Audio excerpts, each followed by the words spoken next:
HHO yang keempat ini. Dan saya baru pertama kali hadir dalam kesempatan ini.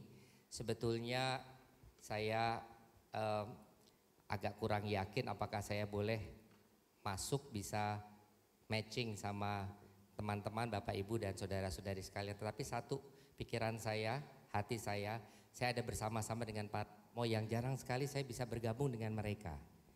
Itu pertama. Yang kedua, saya sadar betul ketika saya minta izin dari lingkungan tempat saya bekerja, lingkungan dinas saya, dengan surat izin jalan, saya dengan sadar saya mengatakan saya Yosep Maria Marcelinus Bintoro, Kolonel Sus NRP 522905, Jabatan Pamendis Bintalit Angkatan Udara, pergi tujuan ke Medan dan sekitarnya, keperluan penggalangan dana untuk calon imam. Ini yang menjadi kekuatan saya. Dan saya memang ketemu Bapak Ibu, saudara-saudariku sekalian yang punya kesuksesan di dalam hidup karena pasti bawa duitnya banyak, begitu. Nggak mungkin yang HHO ini orang yang sederhana di bawah rata-rata, nggak mungkin.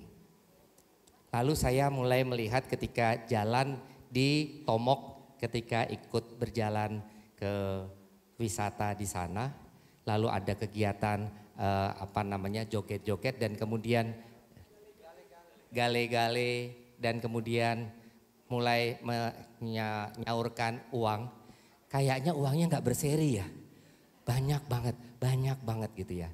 Terus kemudian kalau ada pergi ke gereja, termasuk juga waktu ke Semani, luar biasa. Ada berkat dari Bapak Ibu untuk memberikan banyak bagian dari kepedulian untuk mereka yang berkekurangan. Lalu juga kemarin tadi pagi siang itu di gereja katedral, rupanya juga karena kehadiran dari Bapak Uskup yang sangat luar biasa. Lalu ketika Bapak Uskup hadir, lalu sawerannya udah bukan pakai rupiah lagi, pakainya dolar. Ini luar biasa, euro lagi. Maka kemudian saya mencoba untuk memaknai luar biasanya berkat Tuhan. Maka saya yang biasanya juga menuliskan renungan-renungan, saya mencoba memaknainya bagaimana orang itu menghidupi atau kiat hidup sukses. Sukses itu menurut pandangan Tuhan pertama-tama bukan diukur dengan besarnya materi, tetapi pada apa yang sebetulnya kita hidupi yang kita sebut sebagai karakter. Jadi bukti bahwa kita dekat dengan Tuhan, kita itu dianugerahi karakter.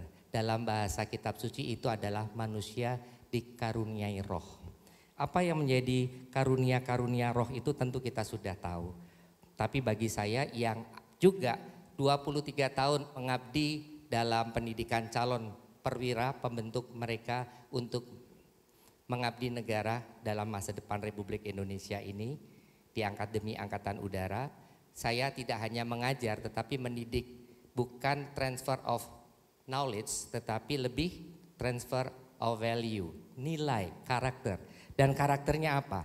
Tidak sulit karena di dalam hidup roh kita diajarkan tentang kedewasaan, belajar tentang kebajikan, belajar tentang kebijakan hidup, belajar tentang berbuat baik, dan intinya orang mengalami buah-buah roh yang disebut sukacita, damai sejahtera, dan juga kerendahan hati, ketulusan, penguasaan diri, pengampunan, kelemah lembutan, persatuan sebagaimana yang kita alami bersama, keberanian juga untuk mengambil putusan dan pilihan, dan menghidupi damai sejahtera. Dan buah-buah roh itu kita bisa terima dan kita alami bila kita mengalami salib.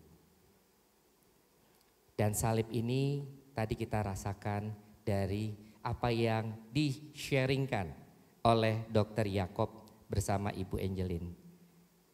Sharing terhadap bagaimana tadi Romo Ari yang mengalami hampir batas daya mati, tetapi memberikan diri. Dan inilah yang menghidupkan karakter.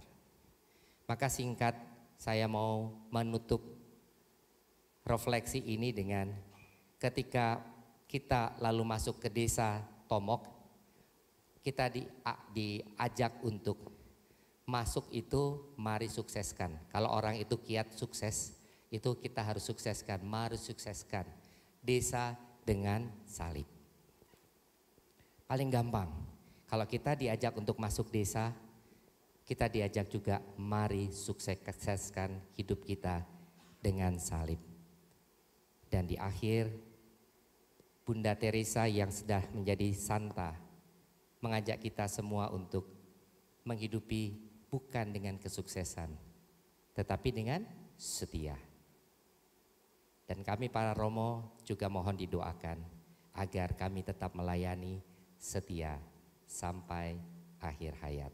Tuhan memberkati.